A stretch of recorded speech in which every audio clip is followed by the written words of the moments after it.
Tu crois peut-être que pour tout maîtriser dans la vie, il faut être né avec un don. Mais ce que tu ignores, c'est que les plus grands stratèges n'ont jamais attendu l'inspiration. Ils l'ont remplacée par un système. Dans l'ombre des génies, il y a des architectes silencieux, des esprits froids qui ont appris à déconstruire toute compétence, toute domination, comme on dissèque un ennemi. Machiavel ne cherchait pas à être excellent par passion, mais par nécessité. Maîtriser n'importe quoi, ce n'est pas briller, c'est survivre. Et toi, as-tu le sang-froid d'un polymathe ou l'errance confuse d'un amateur éternel? Aujourd'hui, tu vas découvrir les rouages d'un pouvoir que personne ne t'a jamais enseigné. Avant d'aller plus loin, écris en commentaire « Je refuse de rester ignorant là où je peux devenir souverain ». Abonne-toi, aime la vidéo et reste jusqu'à la fin. Car la vérité que tu vas entendre ne pardonne pas les demi-mesures. Il fut un temps où la maîtrise était un art de guerre, pas un hobby de développement personnel.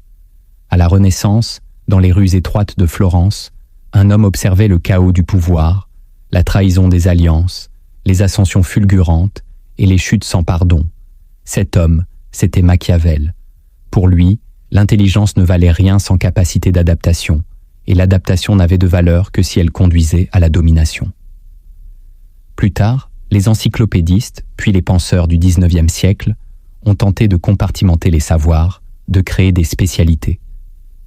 Le polymathe a été moqué, soupçonné d'orgueil, puis oublié. Pourtant, ce sont eux, les esprits multiples, qui changent les airs. Dans un monde qui survalorise l'expertise étroite, maîtriser plusieurs domaines devient un acte de rébellion. Mais cette rébellion demande une structure invisible, une manière de penser froide, lucide, efficace. C'est ce que Machiavel aurait exigé de toi, comprendre tout pour mieux gouverner. Tu ne maîtriseras jamais le monde si tu n'apprends pas d'abord à régner sur toi-même. Il ne suffit pas de vouloir réussir, il faut bâtir une structure intérieure capable de transformer tout ce que tu touches. Voici les 7 piliers de la souveraineté personnelle. Chacun d'eux peut faire de toi un maître ou te laisser esclave à jamais. Le premier pilier de la souveraineté personnelle, c'est la capacité de déconstruire tout savoir en levier d'action. L'homme qui ne sait pas découper ce qu'il apprend restera esclave de ce qu'il admire. Derrière chaque compétence visible, il y a des microstructures invisibles que seuls les esprits stratégiques prennent le temps d'identifier. Quand tu regardes un pianiste, un orateur, un combattant, tu crois voir un talent, mais ce n'est qu'une architecture de réflexes, d'habitudes, de calculs intégrés. Maîtriser n'importe quoi dans la vie commence par tuer l'illusion du don. Tu dois apprendre à décomposer une compétence comme un assassin démonte une arme. Quelle est la mécanique de base? Quelles sont les séquences? Où se situe la répétition fondamentale? Quelle est la fonction du mental, du corps, du regard? Celui qui maîtrise, ce n'est pas celui qui fait. C'est celui qui comprend ce qu'il fait. Pourquoi il le fait? Comment il peut le transférer? Regarde le monde avec des yeux d'architecte, pas d'admirateur. Observe, note, segmente. Prends n'importe quelle aptitude, n'importe quelle posture sociale et dissèque-la jusqu'à la réduire à des lois simples. Le pouvoir commence quand tu transformes ce qui te fascine en outil. La plupart des hommes regardent des maîtres en croyant qu'ils ne pourront jamais l'être. Toi, tu dois regarder un maître et te dire « Je vais comprendre le système caché ». L'essence de Machiavel, c'est l'intelligence appliquée à la structure du réel. Et chaque domaine de la vie est structurable. Une fois que tu as la carte, le reste devient répétition. La puissance ne naît pas du geste, mais de la capacité à le reproduire, à le transmettre, à l'enseigner même à un autre. Et pour cela, il faut d'abord le déconstruire. Le premier pilier, c'est de devenir un démonteur de masques, un sécateur de complexité. Rien ne doit échapper et rien ne doit éblouir. Le deuxième pilier de la souveraineté personnelle, c'est l'autodiscipline émotionnelle. Tu ne maîtriseras rien de durable si tu restes l'esclave de tes fluctuations intérieures. Chaque apprentissage réel implique de traverser l'ennui, le doute, l'agacement, la fatigue. Et la majorité abandonne non pas par incompétence, mais par fragilité affective. Tu ne réussiras pas parce que tu es passionné, Tu réussiras parce que tu es capable de t'asseoir dans le froid intérieur d'un effort qui ne donne encore rien. L'autodiscipline émotionnelle consiste à désobéir à ton humeur, à t'arracher du plaisir immédiat pour sculpter un futur précis. Tu dois être capable de faire sans ressentir, d'avancer sans applaudir ton propre pas, d'insister sans y croire encore. Tous ceux qui ont maîtrisé quelque chose ont, à un moment, traversé un désert invisible où plus rien ne motivait, sinon une voix intérieure qui disait « Continue ». Machiavel ne t'aurait jamais dit de suivre ton cœur. Il t'aurait appris à le dompter. Les sentiments sont utiles, mais seulement s'ils sont canalisés. Sinon, ils sont la première cause d'abandon. Tu dois savoir que ton cerveau trouvera 1000 raisons de ne pas répéter, de ne pas insister, de ne pas affronter l'imperfection. Tu dois être plus froid que ton désespoir, plus méthodique que ton enthousiasme. Car l'un comme l'autre te trompe. L'autodiscipline émotionnelle, c'est l'art de transformer chaque baisse de régime en rituel, chaque faiblesse en procédure. Tu ne dois plus te demander si tu es motivé. Tu dois seulement te demander si tu as obéi à la ligne de conduite. Ce n'est pas l'émotion qui guide le maître, c'est la rigueur. Et cette rigueur commence à l'intérieur, quand tu refuses de laisser ton état émotionnel dicter ton comportement. Maîtriser quelque chose, c'est dominer ton rythme intérieur, c'est gouverner ton énergie. Celui qui se laisse porter par ce qu'il ressent ne dominera rien. Celui qui construit malgré ce qu'il ressent, celui-là devient une force. Le troisième pilier de la souveraineté personnelle, c'est la stratégie de répétition dirigée. Répéter ne suffit pas. Ce que tu répètes doit être sélectionné, orienté, évalué. Beaucoup s'épuisent à pratiquer sans méthode, comme un prisonnier fait des pas dans sa cellule. La répétition ne te libère que si elle est dirigée vers un point précis. Machiavel t'aurait dit « Ne perds jamais ton énergie dans ce qui ne te rapproche pas du pouvoir ». La maîtrise est une économie violente. Chaque action répétée doit être calibrée. Tu ne dois pas faire pour faire. Tu dois répéter ce qui affine, ce qui corrige, ce qui ouvre. Et pour cela, tu dois observer, mesurer, corriger à chaque boucle. La stratégie de répétition dirigée transforme une activité chaotique en construction cohérente. Si tu veux apprendre à parler, tu ne répètes pas seulement des mots. Tu structures ton intonation, tu enregistres, tu réécoutes, tu ajustes. Si tu veux maîtriser une posture, tu ne te contentes pas de la refaire 100 fois. Tu analyses ton corps, tu filmes, tu décomposes les tensions. La répétition devient un scalpel. Et chaque scalpel doit avoir une direction. Il faut répéter ce qui manque, pas ce qui rassure. L'erreur de l'amateur, c'est de répéter ce qu'il sait faire pour se flatter. L'intelligence du stratège, c'est de répéter ce qu'il rate pour se libérer. La répétition dirigée est un acte d'humilité et de violence. Tu vas là où tu échoues, tu y retournes, tu y insistes.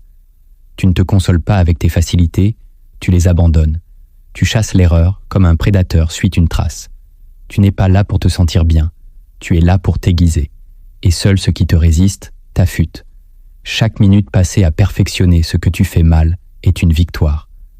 Car c'est là que tu avances, et c'est là que tu changes. Tu veux maîtriser n'importe quoi? Alors répète, mais répète avec une cible. Le quatrième pilier de la souveraineté personnelle, c'est l'ancrage dans le réel mesurable. Tu ne peux pas progresser dans le flou. La subjectivité tue la croissance. Celui qui ne mesure rien vit dans une illusion permanente de progrès. Tu crois avancer? Prouve-le. Tu crois répéter? Quantifie-le. Tu crois comprendre? Réexplique-le à un esprit plus simple. Machiavel vivait dans un monde d'observation. Chaque décision politique devait produire un effet concret. C'est cette exigence de réalité que tu dois importer dans ta propre évolution. Pour maîtriser n'importe quoi, tu dois t'imposer une rigueur de données, même dans les choses les plus abstraites. Temps de pratique, nombre de répétitions, résultats obtenus, retours extérieurs. Tu dois sortir de toi-même et regarder ce que tu fais avec les yeux d'un auditeur froid. Rien ne se construit sans preuve tangible de croissance. Et les preuves ne viennent jamais d'un ressenti, mais d'un protocole. Apprendre à écrire, Compte tes mots. Apprendre à convaincre? Note le taux d'adhésion. Apprendre à comprendre? Teste ta restitution. L'homme qui ne mesure pas son chemin reste prisonnier de ses fantasmes. Tu dois te regarder comme un système, pas comme une âme fragile. Et ce système doit livrer des résultats, pas forcément brillants, mais précis, clairs, récurrents. L'ennemi de la maîtrise, c'est l'imagination flatteuse. Le maître se bat contre son propre brouillard. Et il gagne en construisant des repères. Chaque jour, tu avances, si tu as une trace écrite, une preuve enregistrée, un écart corrigé. Tout le reste est vanité.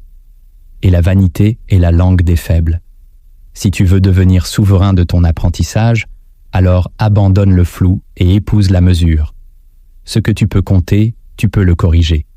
Ce que tu peux corriger, tu peux le dominer. Et ce que tu domines, tu peux enfin l'incarner. Le 5e pilier de la souveraineté personnelle, c'est la posture d'élève éternel. Celui qui croit savoir ne peut plus apprendre. Et celui qui ne veut plus apprendre ne progressera jamais plus. La véritable maîtrise est un paradoxe. Plus tu deviens compétent, plus tu dois te comporter comme un débutant. Machiavel savait que tout pouvoir se perd le jour où il se repose. Tu dois donc te reconstruire chaque jour dans la posture de celui qui ne sait pas encore. Le monde change, les méthodes évoluent, les défis mutent. L'intelligence consiste à rester souple, à ne jamais figer son regard sur une certitude. Tu dois rester affamé, curieux, observateur. Lire des livres anciens, interroger des débutants, refaire les bases, tester d'autres écoles. Ce n'est pas de l'humilité naïve, c'est une stratégie de longévité. Ceux qui stagnent sont ceux qui ont voulu impressionner trop vite. Ils se sont figés dans l'image d'un savoir au lieu de chercher sa substance. Toi, tu dois chercher la substance même dans les choses simples. Tu dois t'autoriser à poser des questions idiotes, à recommencer ce que tu crois déjà savoir, à écouter des gens que tu pourrais mépriser. Car parfois, c'est l'ignorant qui te rappelle une vérité que tu as oubliée. Le maître est celui qui s'autorise à redevenir apprenant. Et c'est cette souplesse qui rend sa puissance durable. Le monde admire ceux qui enseignent, mais le monde appartient à ceux qui continuent d'apprendre. La posture d'élève éternel, ce n'est pas une morale, c'est une stratégie, une manière d'élargir ton territoire mental, de rester fluide, de détecter l'évolution. Celui qui croit avoir fini de comprendre est déjà en train de régresser. Ne sois jamais ce roi aveugle qui pense tout savoir. Sois ce prince éveillé qui se glisse parmi les enfants pour redécouvrir ce que tous les adultes ont perdu. Le 6e pilier de la souveraineté personnelle, c'est la réorientation permanente vers l'essentiel. Dans toute quête de maîtrise, il y aura des séductions, des distractions, des voies parallèles qui brillent mais ne construisent rien. Tu commenceras un apprentissage, puis tu voudras tout savoir autour, explorer des recoins, collectionner des détails, perdre des heures sur des subtilités sans fond. Et sans t'en rendre compte, tu seras sorti du cœur de ta pratique. La souveraineté intérieure exige un retour permanent à la ligne de feu. Quelle est l'essence? Quelle est la compétence centrale? Qu'est-ce qui produit vraiment la transformation? Tout le reste est décor. Machiavel aurait dit « Va droit à la force ». Ignore l'ornement. Ignore la distraction intellectuelle qui flatte ton ego mais n'accroît pas ta puissance. Tu veux maîtriser l'art oratoire? Parle. Encore et encore. Pas besoin de 1000 livres. Pas besoin d'attendre un diplôme. Tu veux maîtriser ton corps? Bouge. Résiste. Recommence. Le monde moderne nous étouffe sous des couches d'informations qui remplacent l'expérience par la simulation. On croit apprendre parce qu'on consomme. Mais apprendre, c'est réduire. Réduire à l'essentiel jusqu'à ce que le geste devienne ancré. La maîtrise, ce n'est pas l'accumulation, c'est la profondeur. Et la profondeur ne vient que dans ce que tu répètes avec intensité, sans te disperser. Chaque jour, tu dois te poser cette question. Est-ce que ce que je fais m'amène plus près du centre ou est-ce que je tourne autour? Celui qui tourne autour n'avance pas, il s'épuise. Celui qui revient sans cesse à l'essentiel devient tranchant, comme une lame qui taille toujours le même point. La souveraineté demande de l'austérité. Ce n'est pas séduisant, ce n'est pas spectaculaire, mais c'est efficace. Et c'est ce qui te séparera de la foule. Car la foule papillonne. Le stratège tranche. Si tu veux tout maîtriser, tu dois apprendre à couper ce qui ne sert pas ta cause. Sans état d'âme, sans justification, sans perdre de temps. La réorientation vers l'essentiel, c'est le nettoyage constant de ton esprit. Et c'est ce nettoyage qui crée la clarté d'un roi. Le 7e pilier de la souveraineté personnelle, c'est la fusion entre maîtrise et identité. Tant que ce que tu apprends reste extérieur à toi, tu n'es qu'un imitateur. Tu peux être excellent, mais tu restes instable. La véritable maîtrise ne s'obtient que lorsque ce que tu fais devient une extension de ton être. Tu ne joues plus un rôle, tu incarnes une fonction. Tu n'apprends plus à parler, tu deviens parole. Tu n'apprends plus à convaincre, tu es présence. C'est là que la compétence devient pouvoir. Car elle cesse d'être visible, elle devient naturelle. On ne peut plus te l'arracher. Tu ne dépends plus d'un contexte, ni d'un rituel, ni même d'une préparation. Tu es ce que tu sais, et ce que tu sais s'exprime dans ton regard, dans ta marche, dans ton silence. C'est ici que Machiavel rejoint les maîtres orientaux. Le pouvoir n'est jamais total tant qu'il n'est pas intégré, tant qu'il ne t'a pas transformé. Cette fusion est lente.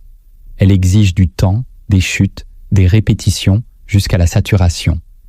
Mais un jour, tu ne fais plus l'effort. Tu es devenu. Et ce jour-là, personne ne pourra plus t'enlever cette compétence, car elle est entrée dans ta posture, dans ton rythme, dans ton souffle. Tu veux maîtriser n'importe quoi? Alors commence par le faire, recommence jusqu'à ne plus réfléchir et continue jusqu'à ne plus avoir besoin d'y penser. C'est à ce moment que le monde commence à te respecter. Non pas pour ce que tu dis, mais pour ce que tu dégages. La souveraineté ne s'enseigne pas, elle se perçoit. Et cette perception vient de l'alignement entre ton esprit, ton corps et ton action. Tu ne fais plus, tu es. Et dans ce être, il n'y a plus de doute, plus d'effort, plus de masque. Il y a une forme de paix froide, de présence nue, de certitude sans arrogance. Et c'est dans cette fusion que réside la marque des maîtres. Tu croyais peut-être que maîtriser une compétence suffisait, mais la vraie domination commence là où le visible s'efface. Il existe en toi des chambres fermées, des replis silencieux où se cachent les vérités les plus dérangeantes. Si tu veux régner vraiment, tu dois explorer ce que tu refuses de voir. Voici les 7 chambres secrètes de la maîtrise. La première chambre secrète de la maîtrise, c'est celle du besoin de reconnaissance. Tu crois que tu veux apprendre, progresser, t'élever. Mais souvent, derrière ce mouvement, il y a une attente silencieuse. Être vu, reconnu, validé. Ce besoin ronge la discipline, car il injecte une dépendance dans ce qui devrait être souverain. Tu pratiques, mais ton regard cherche déjà l'admiration. Tu avances, mais ton oreille guette l'approbation, et cette attente te rend vulnérable. Machiavel aurait vu là une faiblesse stratégique majeure. Fonder son énergie sur l'écho des autres, c'est se condamner à l'instabilité. Tant que tu fais pour être aimé, tu ne possèdes pas ce que tu fais. Tu en restes locataire. Et le jour où les applaudissements cessent, tu t'écroules.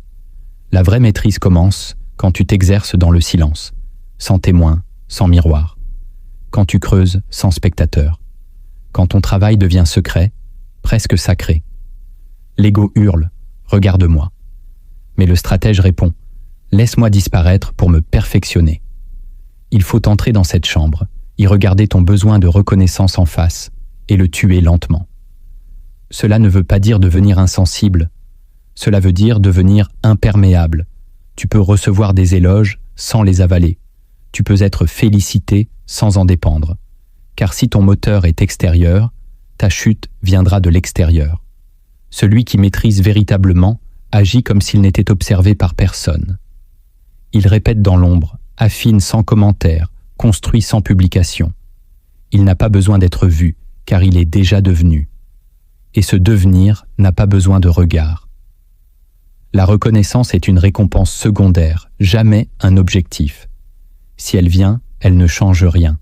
Si elle ne vient pas, elle ne détruit rien. Tu veux régner sur ton savoir? Alors détruis ce besoin. car celui qui cherche à briller n'éclaire jamais, il aveugle et finit par s'aveugler lui-même. La deuxième chambre secrète de la maîtrise, c'est celle de la peur de l'inutilité. Même les plus brillants doutent un jour du sens de ce qu'ils font. Tu avances, tu apprends, tu construis, puis une question surgit. À quoi bon? Ce poison existentiel s'infiltre dans les moments de fatigue, de solitude, de désillusion. Tu regardes tout ce que tu as accompli et une voix murmure que cela ne servira à rien. Cette chambre est sombre. Elle érode l'élan, fige la volonté, dilue la persévérance. Mais c'est une illusion habile, une ruse de ton propre esprit pour te protéger de la grandeur. Car l'inutilité n'est pas réelle. Elle est un masque que prend la peur de l'impact. Tu n'as pas peur que cela ne serve à rien. Tu as peur que cela serve à tout, que cela t'engage, que cela te transforme, que cela te rende responsable. Machiavel l'aurait dit autrement. L'homme fuit la puissance réelle parce qu'elle exige une métamorphose intérieure. Regarde cette peur. Regarde-la droit dans les yeux et demande-toi si tu veux une vie légère ou une vie féconde. La maîtrise n'a pas besoin d'une justification extérieure. Elle se suffit à elle-même. C'est un feu sacré.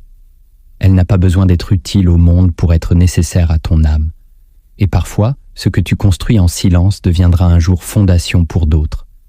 Mais même si personne ne s'en sert, tu auras grandi. Tu auras changé. Tu auras bâti une architecture intérieure que personne ne pourra jamais te voler. Cette peur de l'inutilité, tu dois la traverser comme un désert, sans réponse, sans raccourci. Et un jour, tu verras que le sens ne précède pas l'effort. Il le suit. Il ne te guide pas, il te rejoint. Tu veux régner? Alors marche sans garantie, construis sans promesse, et deviens utile par la profondeur, pas par l'attente.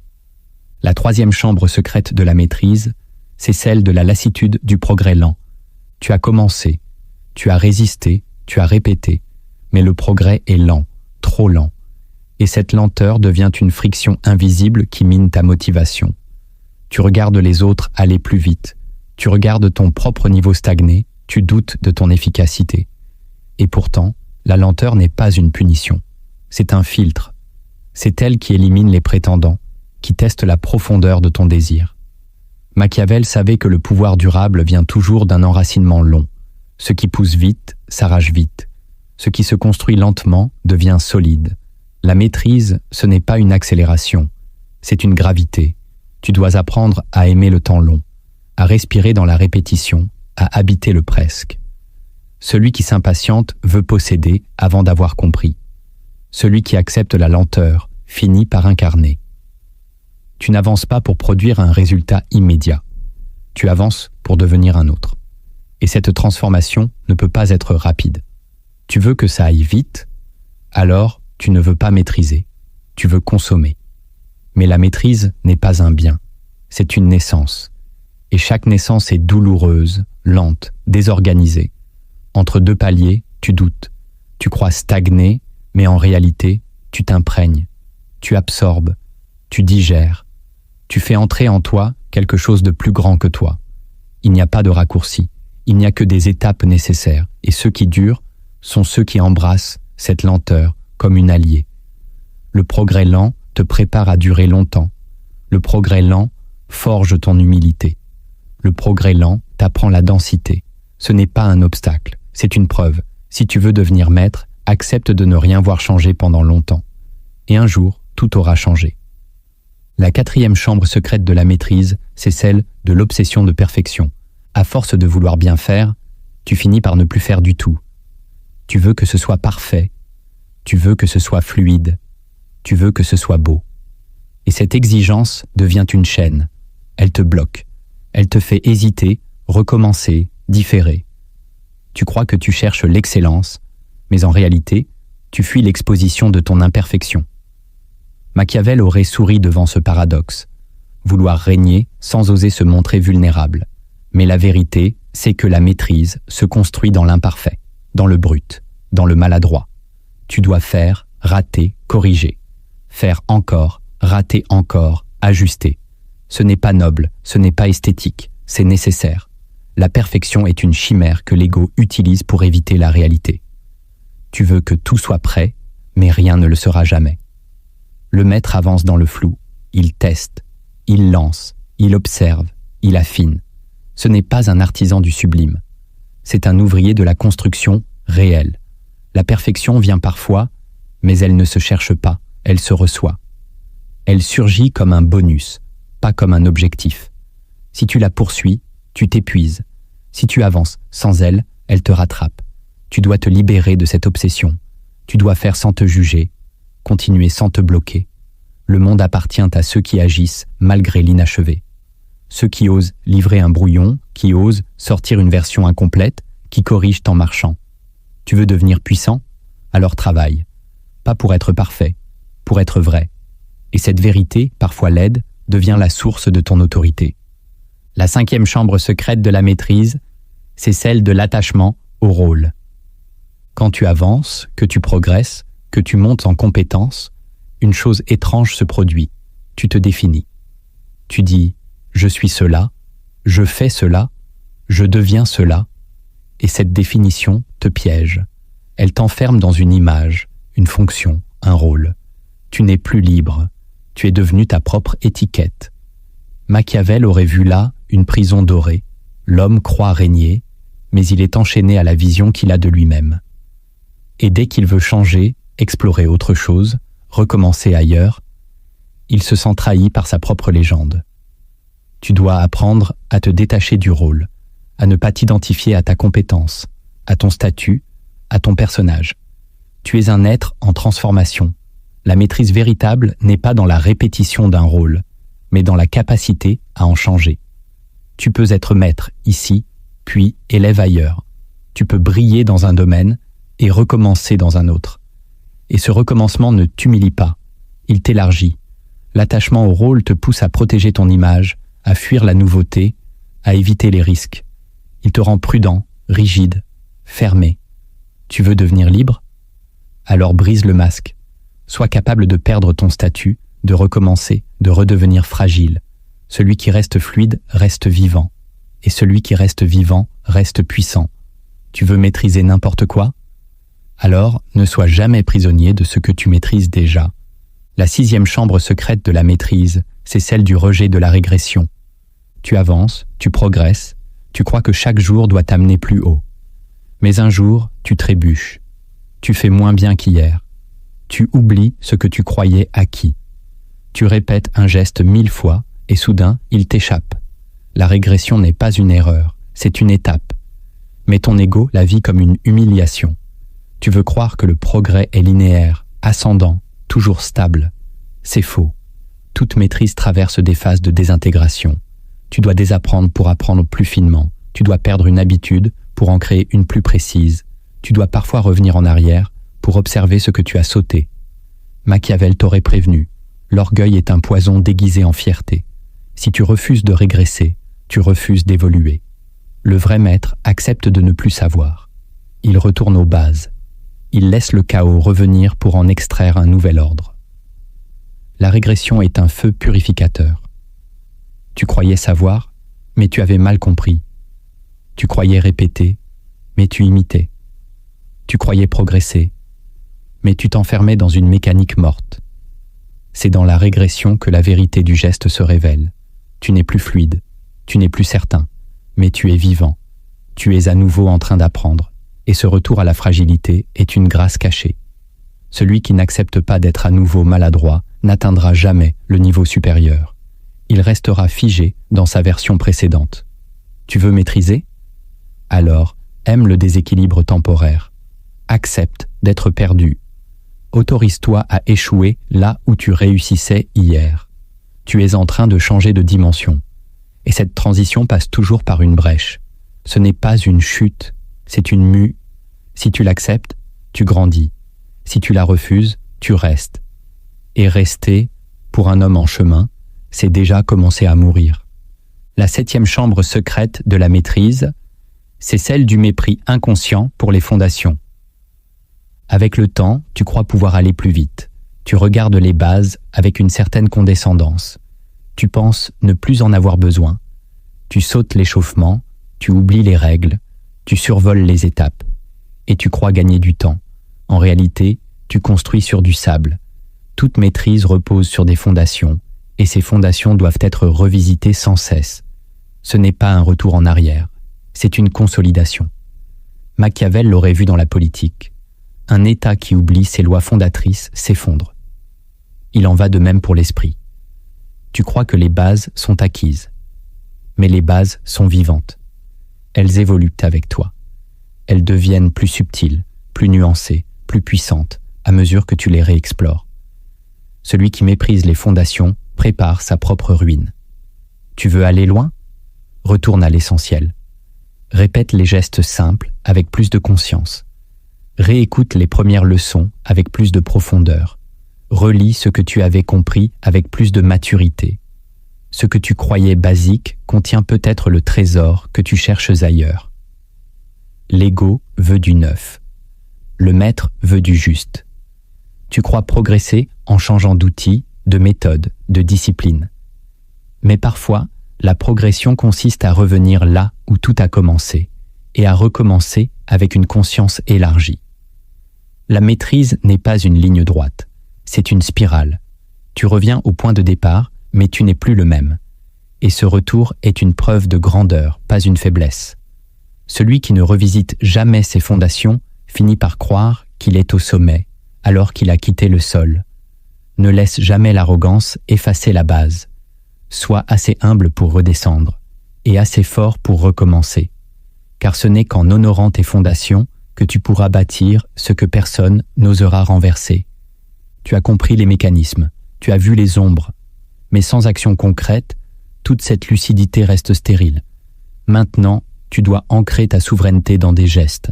Cette stratégie précise, efficace, sans détour. Chaque acte que tu poses est un serment silencieux. Tu choisis de régner ou de rester soumis à l'ancien toi. La première stratégie concrète de domination personnelle, c'est la création d'un rituel horaire immuable. Tu ne maîtriseras rien tant que ton emploi du temps est soumis au chaos de ton humeur. Les esprits faibles attendent l'inspiration. Les stratèges imposent une structure. Choisis une heure, un moment fixe, et ancrie l'apprentissage que tu veux dominer, tous les jours, sans exception. Cette régularité devient une autorité intérieure. Tu cesses de négocier avec toi-même. Tu n'attends plus de te sentir prêt. Tu exécutes. Et dans cette exécution répétée, ton esprit cesse de résister. Il obéit.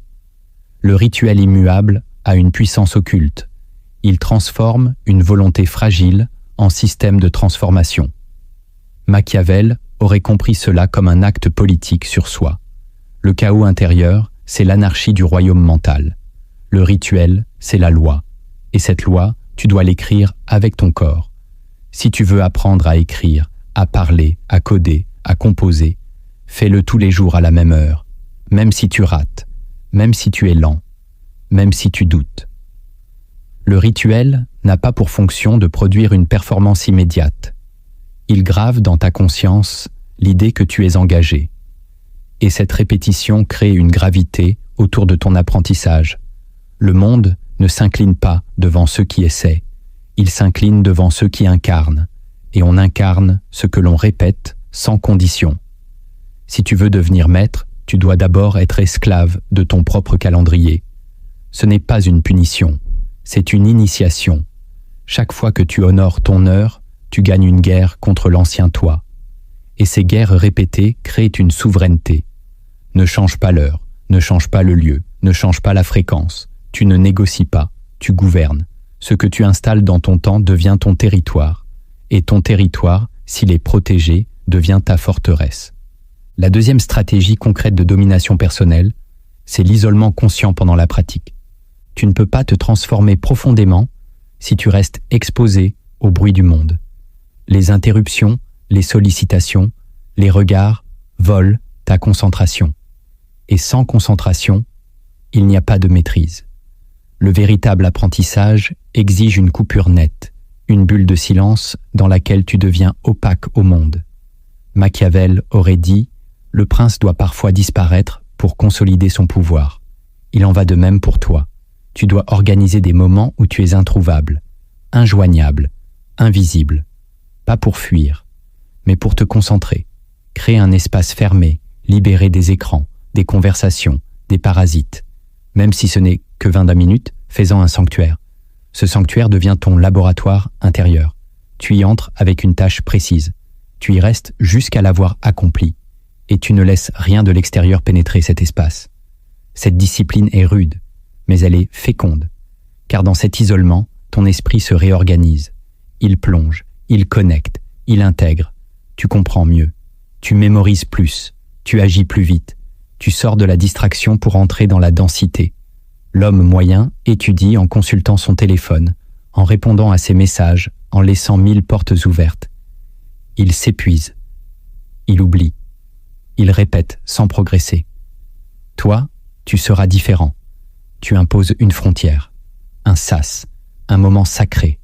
Tu ne t'isoles pas pour fuir les autres, tu t'isoles pour cesser de fuir toi-même. Et dans ce silence, tu construis une force qu'aucun bruit ne pourra plus détruire. Même le chaos du monde ne pourra plus t'éteindre si tu as appris à être seul, concentré, ancré. Tu veux régner sur ton savoir ? Commence par t'arracher à la foule, car la foule te veut distrait. Mais ta grandeur commence là où tu deviens inaccessible, même pour elle. La troisième stratégie concrète de domination personnelle, c'est l'écriture analytique après chaque session. Ce que tu ne formules pas, tu ne consolides pas.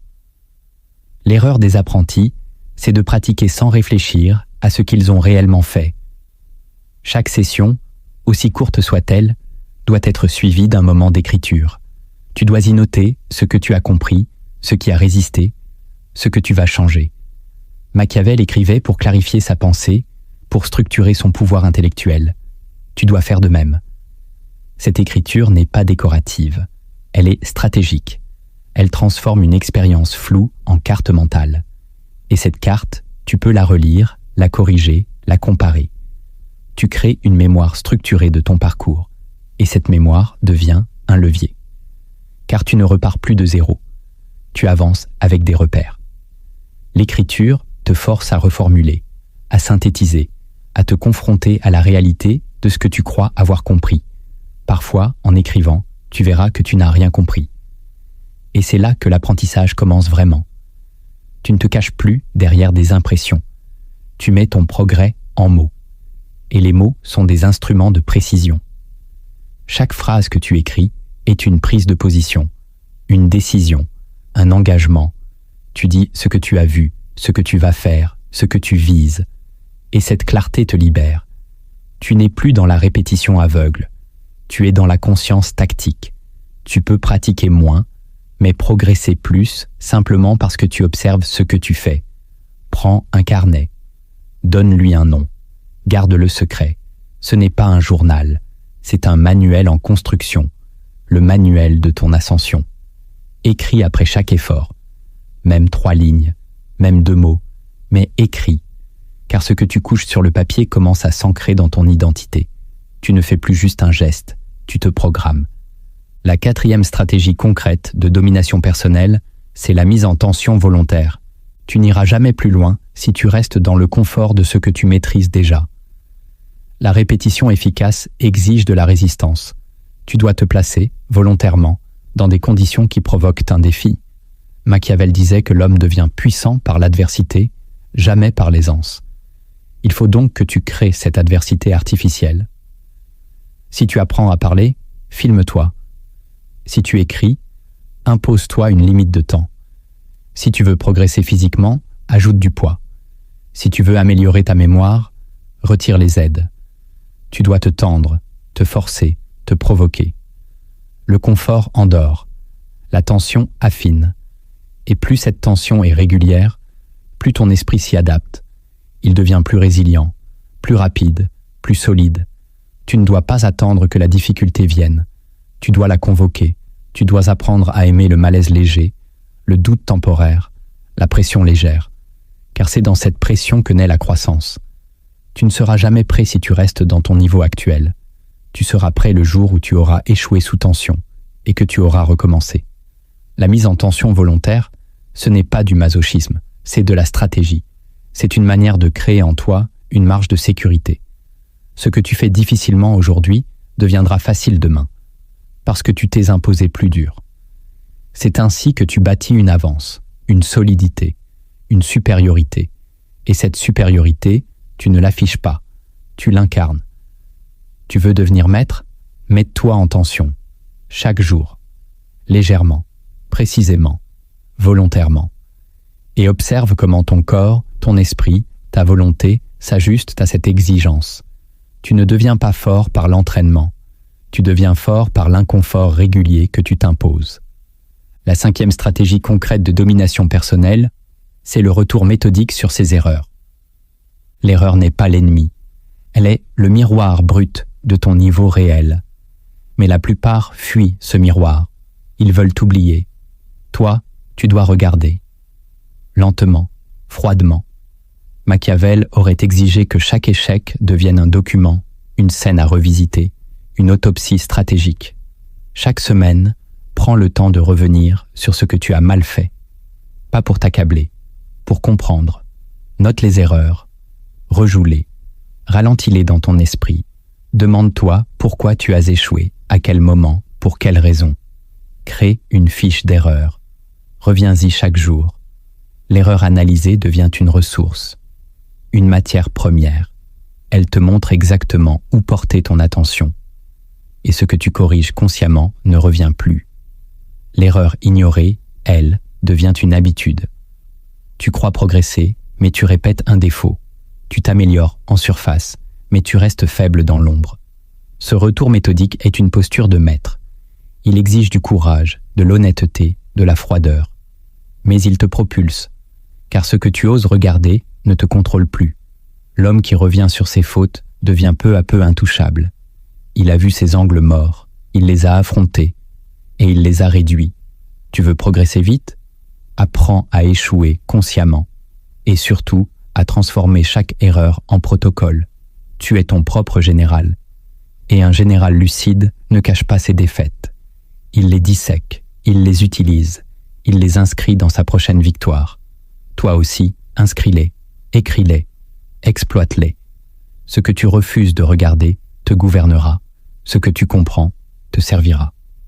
La 6e stratégie concrète de domination personnelle, c'est l'exposition régulière au regard extérieur structuré. Tu peux t'entraîner seul pendant des années, mais si personne ne t'observe avec exigence, tu risques de tourner en rond. L'ego te protège en te maintenant dans l'illusion de ton progrès. Ce que tu crois bien faire pourrait être bancal. Ce que tu considères comme acquis pourrait être mal compris. C'est pourquoi tu dois régulièrement exposer ton travail à un regard extérieur, pas un regard affectif, mais structuré, compétent, exigeant. Trouve un mentor, un père rigoureux, un auditeur froid. Offre-lui ton résultat. Demande un retour précis. Supporte la critique. Ne cherche pas à plaire, cherche à corriger. Machiavel aurait vu là une forme d'alliance stratégique, s'entourer de ceux qui ne flattent pas, mais affûtent. Ce regard extérieur est une lame, il coupe tes illusions, il révèle tes angles morts, il t'oblige à affiner ce que tu aurais laissé flou. Tu ne peux pas devenir grand seul, tu peux grandir seul, mais tu ne peux pas vérifier ta croissance seul. Et cette vérification, si elle est ritualisée, devient un levier. Expose-toi chaque mois à une évaluation. Fixe une date, prépare-toi comme pour une guerre. Et quand la critique vient, ne l'avale pas avec émotion. Note-la, analyse-la, classe-la. Certaines remarques seront injustes, mais même celles-là te renforceront. Car ce que tu traverses sans te défendre te forge. Tu veux devenir maître? Sois prêt à être jugé, non pour plaire, mais pour t'aiguiser. Ne cherche pas le confort de l'approbation, cherche la brutalité de la lucidité. Et tu verras que plus tu t'exposes, plus tu te libères. Le regard extérieur n'est plus une menace, il devient un outil. Et toi, tu deviens ce que peu supportent d'être, un homme capable d'écouter sans fuir. Car celui qui écoute avec puissance grandira là où d'autres se sont arrêtés. La 7e stratégie concrète de domination personnelle, c'est la visualisation froide de ton évolution future. Ce que tu ne vois pas, tu ne deviendras jamais. L'esprit a besoin d'images claires pour orienter son énergie. Mais il ne s'agit pas ici de rêver ou de se projeter dans des fantasmes. Il s'agit de visualiser froidement, lucidement, ton prochain niveau de maîtrise. Pas pour t'enivrer, pour te préparer. Assieds-toi chaque semaine et ferme les yeux. Imagine-toi faisant ce que tu veux maîtriser, mais avec une précision réaliste. Visualise les gestes, les erreurs, les déclics. Sens l'effort, le rythme, la progression. Ce n'est pas un jeu, c'est une répétition mentale. Machiavel aurait compris cette pratique comme un entraînement secret des souverains, se préparer intérieurement à affronter l'extérieur. Ce que tu vis dans ta pensée commence à s'inscrire dans ton corps.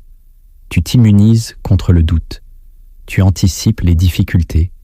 Tu te programmes à réussir, non par magie, mais par habitude mentale. La visualisation froide est un laboratoire invisible. C'est là que tu testes, que tu ajustes, que tu construis la confiance sans dépendre du résultat. Ne fais pas de cette pratique une fuite. Fais-en une stratégie. Rends-la brutale, visuellement précise, corporellement ancrée. Tu ne visualises pas pour te sentir bien, mais pour t'armer. Tu veux devenir orateur? Visualise les regards hostiles. Visualise ta voix qui tremble, puis qui se stabilise. Tu veux devenir un maître technique? Visualise les erreurs, puis la précision qui revient. Cette anticipation forge ta résilience. Elle rend l'échec supportable, car déjà connu. Elle rend la réussite crédible, car déjà vécue. Tu veux maîtriser n'importe quoi dans la vie? Alors commence par l'habiter mentalement, chaque jour. Pas dans l'euphorie, mais dans le calme, dans la concentration, dans la lucidité. Ce que tu vois intérieurement devient peu à peu possible. Et ce que tu rends possible, tu peux l'accomplir. La maîtrise commence dans l'ombre de l'esprit, longtemps avant de s'incarner dans la lumière du geste. Tu sais maintenant ce que la majorité ne comprendra jamais. Maîtriser n'importe quoi dans la vie n'a rien à voir avec le talent, ni même avec la motivation. C'est une guerre contre toi-même. Une reconquête silencieuse de ton attention, de ton énergie, de ta structure intérieure. Tu es le champ de bataille. Et si tu n'imposes pas une stratégie, l'inertie prendra le pouvoir. Machiavel ne cherchait pas à exceller pour briller, mais pour survivre dans un monde impitoyable. Il avait compris que chaque domaine peut être conquis, à condition d'y appliquer les mêmes lois de domination. Observer froidement, répéter méthodiquement, affronter l'ombre, isoler les leviers et incarner le savoir, jusqu'à ce qu'il devienne ton souffle. Ce que tu viens de traverser n'est pas un simple guide, c'est un miroir. Il te montre ce que tu fuis, ce que tu ignores, ce que tu as laissé s'atrophier par paresse ou distraction. Mais il te montre aussi que rien n'est hors de portée. Chaque art, chaque science, chaque discipline peut être décomposée, absorbée, reconstruite. Si tu y entres avec la posture du stratège, pas du rêveur. Si tu y restes avec l'endurance d'un roi, pas l'avidité d'un enfant.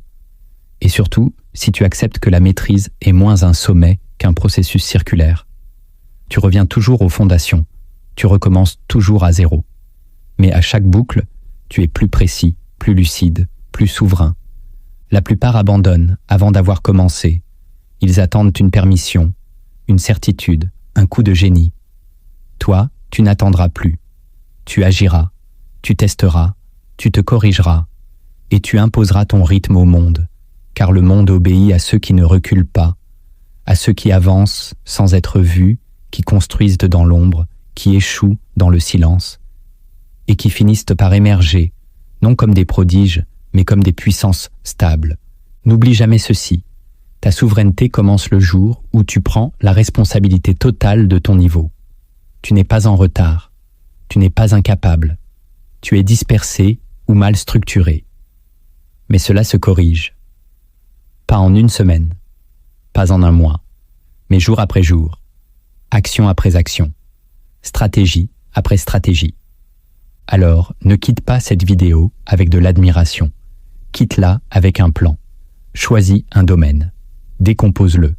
Établis ton rituel, pratique dans l'ombre, note tes erreurs. Expose-toi au regard froid. Mette-toi en tension. Et recommence. Tu n'as pas besoin d'être parfait.